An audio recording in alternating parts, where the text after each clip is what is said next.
Hello, first grade. Miss Huff here. April is National Poetry Month, so for writing, I'm going to be teaching you a style of poetry called an acrostic poem. And here's an example of what an acrostic poem looks like. So this acrostic poem is about roses. So you see here the word rose is spelled out vertically, R-O-S-E. So our topic for this poem is roses, and an acrostic poem uses each letter of that topic to tell more about it. So this poem says red, pink, white, or yellow, one of a kind, sharp thorns, and extra special. So to write an acrostic poem, you'll choose your topic and you'll write your word vertically, which means going up and down your paper instead of side to side. Then you'll use words, phrases, or short sentences to tell more about your topic that start with each letter of your word, just like they do in this poem, Rose. So let's take a look at a couple more examples of acrostic poems. This acrostic poem is about cats. So again, their topic is cats, so they've written the word cats going vertically. So we see C-A-T-S. And our poem says, curled up in a small fluff ball, all snug and warm, thinking of mice and milk, slowly falling to sleep. So each letter creates a phrase to describe cats. This acrostic poem is written about winter, so we see the letters of winter written down the page, W-I-N-T-E-R. And this poem says, wind blowing, icicles hanging, not warm, trees without leaves, everyone wearing hats and gloves, and ready for it to go away. So now I'm going to show you how to write your own acrostic poem. So as in any type of writing, your first thing to do is get your materials ready. So at home, you can use any kind of paper that you have. A blank piece of paper will work fine. Or if you have a notebook, a piece of lined paper will work as well. You'll need a tool to write with, a pen or a pencil, and then to kind of add some color to your poem, you might like some markers, some crayons, or some colored pencils as well. And then our first part of our process is to think of our topic. So we just entered into a brand new season, which is spring, and we're starting to see some spring-like weather and things growing. So that's going to be my topic for my poem.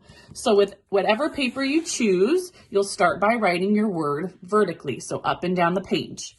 Now I'm going to write each letter in a capital version, so an uppercase letter, since we know we use capital letters to start sentences, and it'll help my eyes see the word that I'm writing. So spring is spelled S-P-R-I-N-G.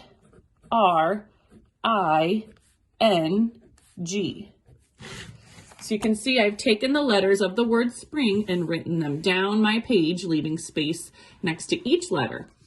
So if I think of spring using each letter, I want to think of something that describes my topic. For S, I'm thinking of the weather and the sun that shines. So for S, I might put sunny days. Now remember, that's just kind of a phrase that describes spring. So using the S, I've written the word sunny days. My next letter is P. Well, I know with sunny days in the springtime, many people love being outside and kids love playing outside. So for P, I'm going to write playing outside. Now, what's great about an acrostic poem is if I'm having trouble thinking of a letter, I can skip and do any letter that I would like and come back. So when I think of spring, I think of new plants and trees growing. So for my G, I'm going to write growing plants.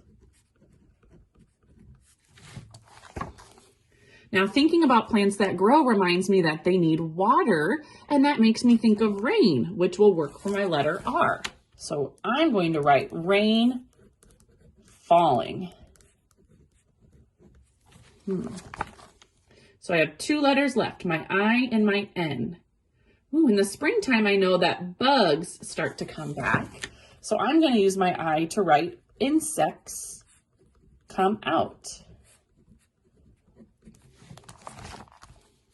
And for my last letter, N, I know we've been experiencing this a lot lately. I'm going to use my N to write the words, nice weather. So for each of my letters in my acrostic poem, I really used phrases to describe, but again, it could just be one word or it could be a full complete sentence. And one last step that might make your word that you've chosen as your topic really pop is to outline those letters of your word with a fun color. So using a marker or a crayon or whatever you have at home, you can trace over the first letter of each line to help your reader see what it is that your topic and your acrostic poem is all about. So you can see here, I've drawn right on top of those first letters in my purple color, which is kind of a springtime color, to make those letters pop and make it easier for my reader to see that my poem is all about spring. So at home, your job is to create your own acrostic poem. Now you can choose any topic that you would like. So we've seen poems about a flower, a rose, about an animal. So maybe your favorite animal like cats. We've seen poems about different seasons, so winter or spring. It would be really fun. You could write your name and use letters to describe yourself. So whatever topic you'd like to choose for your acrostic poem would be great. And we would love to see the poems that you create. So if you'd like to email them to myself or Mrs. Cartanas, we would love to give those poems a look and be able to read those poems. So thanks so much. And don't forget to email us if you have any questions at all. Bye, first grade.